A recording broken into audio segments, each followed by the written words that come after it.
In the Buddha's teaching, attachment, tanha and upadana, is the root condition that binds beings to suffering.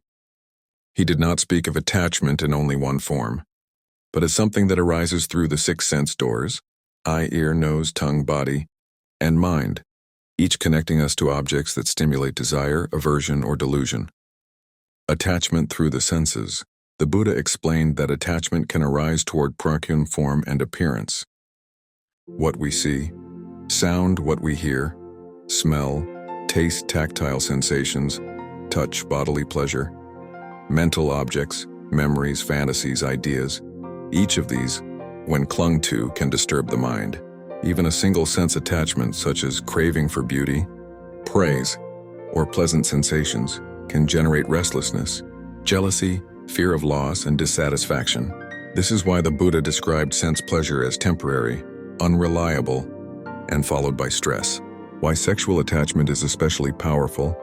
Among all forms of attachment, the Buddha pointed out that sexual craving, kama tanha, is particularly strong because it engages multiple sense doors at once: visual attraction, form and appearance, sound, voice, speech, smell, touch, mental fantasy, and projection.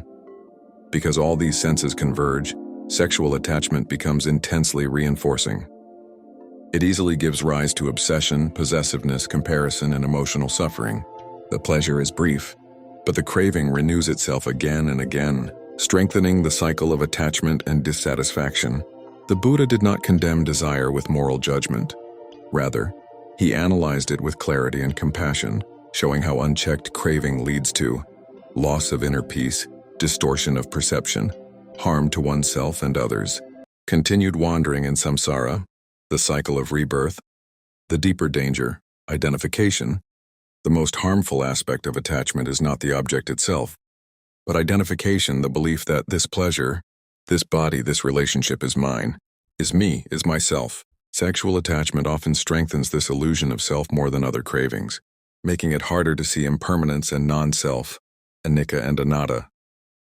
The Buddha's path is not repression but understanding. The Buddha did not teach suppression or hatred of the senses. He taught mindful awareness, seeing pleasure as pleasure without clinging, observing craving as it arises and passes, understanding impermanence, cultivating restraint, sense guarding, and wisdom.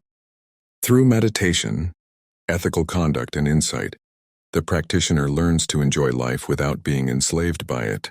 When attachment weakens, the mind becomes lighter, freer, and more stable, capable of deeper joy that does not depend on stimulation.